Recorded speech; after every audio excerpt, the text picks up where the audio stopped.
इकडे जालना जिल्ह्यामध्ये आधीच्या तुलनेत जास्त प्रमाणात डिझेल आणि पेट्रोलचा साठा उपलब्ध असल्याची जिल्हाधिकाऱ्यांनी माहिती दिली। फक्त पेट्रोल डिझेलची मागणी वाढली आहे। जिल्ह्यामध्ये इंधन साठ्यामध्ये कोणतीही कमतरता नाही असं जिल्हाधिकाऱ्यांनी स्पष्ट केलं। नागरिकांनी घाबरून जाऊ नका असं आवाहन देखील त्यांनी केलेलं आहे आणि या पेट्रोल डिझेलचा अजिबात अतिरिक्त साठा करू नका असं आवाहन जिल्हाधिकाऱ्यांनी नागरिकांना केलं।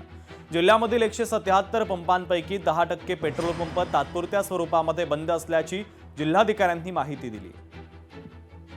आपल्याकडे पेट्रोल आणि डिझेल जे आहे ते मागच्या पेक्षा जास्त प्रमाणात आहे उपलब्ध, तरीही त्याची कमतरता लोकांना भासत आहे कारण डिमांड खूप जास्त वाढलेली आहे।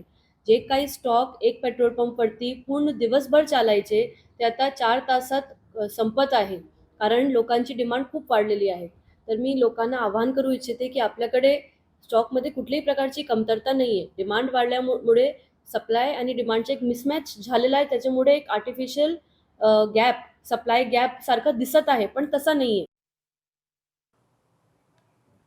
नाशिकमधील ओकस प्रॉपर्टी या खराच्या कार्यालयाची पोलिसांकडून तपासणी सुरू आहे। खासगी वाहनातून आलेल्या पोलिसांनी ही तपासणी केली। तपासणी करत पुरावे गोळा करण्याचं काम सुरू आहे। एसआयटी पथकाकडून पुन्हा सील केलेले ओकस कार्यालय उघडून पंचनामा करण्यात आलेला आहे। पंचनामा करून पुन्हा कार्यालय हे सील करण्यात आलेलं आहे।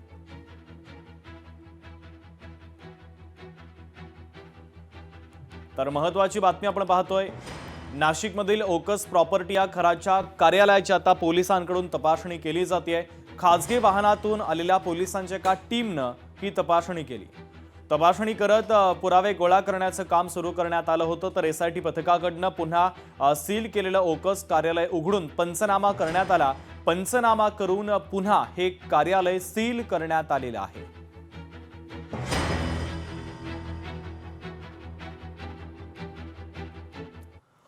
इराणनं मौल्यवान गोष्ट अमेरिकेला भेट दिल्याची चर्चा आहे। स्वतः डोनाल्ड ट्रम्प यांनी या संदर्भातला खुलासा केला।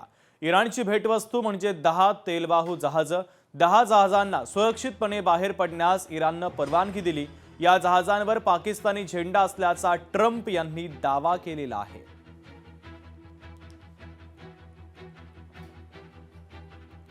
डोनाल्ड ट्रम्प यांच्याकडून पंतप्रधान मोदींवर कौतुकाचा वर्षाव करण्यात आला। मोदी आणि मी कामे मार्गी लावतो असं ट्रम्प यांनी म्हटलं। आखाती प्रदेशातील युद्धामध्ये भारत संभाव्य मध्यस्थी करू शकतो असं विधान अमेरिकेचे निवृत्त कर्नल डग्लस मॅकग्रेर यांनी नुकतंच केलं होतं। त्यानंतर ट्रम्प यांनी पंतप्रधान मोदींचं कौतुक केलं। डोनाल्ड ट्रम्प यांचा हा संदेश भारतातील अमेरिकी दूतावासानं त्यांच्या एक्स हँडलवर शेअर केला।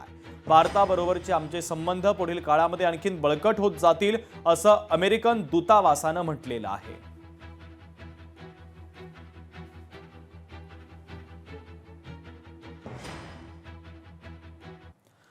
युद्धामुळे जगभरात इंधन किमतीमध्ये मोठी वाढ झाली आहे, तर जनतेच्या हितासाठी कटिबद्ध नेतृत्व आहे। श्रीकांत शिंदे यांनी ट्विटच्या द्वारे मोदींचे आभार मानले। पेट्रोलवरील उत्पादन शुल्क मोठ्या प्रमाणात कमी करण्यात आलं। डिझेलवरील उत्पादन शुल्क हटवण्यात आल्यानं त्यांनी पंतप्रधान मोदींचे आभार मानलेले आहेत। लोकशाही मराठी ऐका, पहा, जागरूक रहा।